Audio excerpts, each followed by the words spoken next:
नमस्कार, बहुत स्वागत आपका। मैं हूं आपके साथ मनुरा सक्सेना। रूस और यूक्रेन के बीच अभी भी युद्ध चल रहा है। इस बीच ऐसी खबर आई है जो संकेत देती है कि शायद ये युद्ध अपने खत्म होने की ओर बढ़ सकता है। अमेरिकी राष्ट्रपति डोनाल्ड ट्रंप के प्रशासन ने रूसी अधिकारियों के साथ मिलकर एक 28 पॉइंट का शांति प्रस्ताव तैयार किया है, जिसे लेकर पूरे विश्व में चर्चा तेज हो गई है। पुतिन ने कहा कि ये डील अंतिम शांति का रास्ता हो सकती है, तो वहीं जेलेंस्की इसे नहीं मान रहे हैं। पुतिन ने कहा कि अलास्का में मीटिंग के बाद ही इस प्रस्ताव पर बात शुरू हो गई थी। वहीं यूक्रेनी राष्ट्रपति जेलेंस्की इससे खुश दिखाई नहीं दे रहे। उनके रुख पर डोनाल्ड ट्रंप ने साफ कर दिया है कि या तो वो शर्तें माने या युद्ध लड़ते रहें। रूस और अमेरिकी अधिकारियों ने मिलकर इस ड्राफ्ट को बनाया है। हालांकि ड्राफ्ट साफ दिखाता है कि रूस और यूक्रेन दोनों पक्षों को कुछ न कुछ चीजों पर पीछे होना होगा।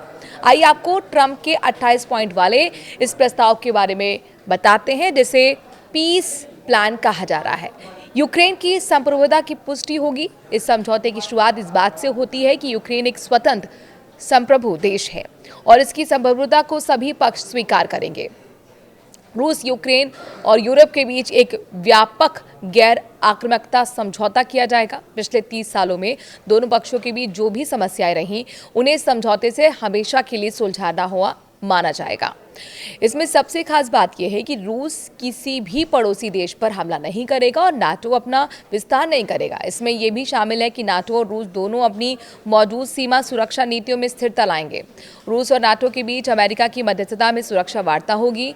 इस संवाद का उद्देश्य होगा सभी सुरक्षा विवाद खत्म करना, तनाव घटाना, वैश्विक शांति, आर्थिक सहयोग की नई संभावनाएं बनाना। यूक्रेन को ठोस विश्वसनीय सुरक्षा गारंटी दी जाएगी, यानी अगर भविष्य में उस पर हमला होता है तो इसके परिणाम सीधे लागू होंगे। यूक्रेन की सेना का आकार भी इस डील से लिमिट कर दिया जाएगा। ये एक तरह का सैन्य प्रतिबंध है जो यूक्रेन की सैन्य संरचना को छोटा कर देगा। यूक्रेन अपने संविधान में लिखेगा कि वो नाटो में शामिल नहीं होगा। साथ ही नाटो अपनी विधियों में लिखेगा कि यूक्रेन को भविष्य में भी सदस्यता नहीं दी जाएगी। नाटो यूक्रेन में कोई सैनिक तैनात नहीं करेगा। इससे यूक्रेन नाटो की औपचारिक या फिर अनौपचारिक सैन्य उपस्थिति से मुक्त रहेगा। यूरोपीय फाइटर जेट्स पोलैंड में तैनात होंगे, यानी कि यूरोपीय सुरक्षा संरचना को यूक्रेन की सीमाओं से दूर रखा जाएगा। अमेरिका की सुरक्षा गारंटी की विस्तृत 4 शर्तें, जिसमें से है अमेरिका इस गारंटी के बदले आर्थिक मुआवजा प्राप्त करेगा।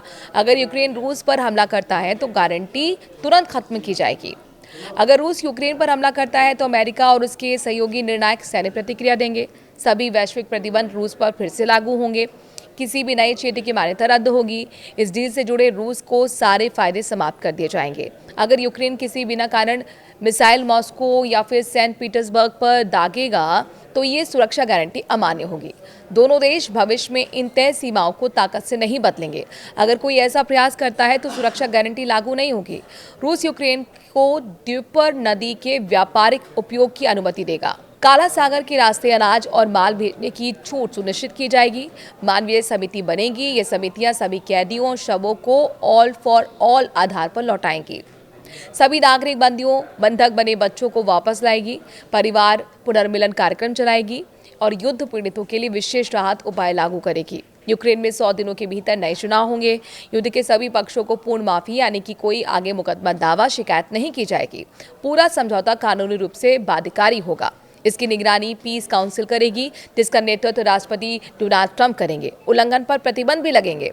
सभी पक्ष सहमत होते हैं तो फिर तत्काल युद्ध विराम लागू होगा। दोनों सेना तय स्थानों तक पीछे हटेंगी और समझौते को जमीन पर लागू करना शुरू कर दिया जाएगा। लेकिन इस पीस प्लान को लेकर आपको क्या लगता है कि वाकई अब रूस और यूक्रेन का युद्ध थमने वाला है? अपनी राय कमेंट के जरिए जरूर दीजिए। नमस्कार।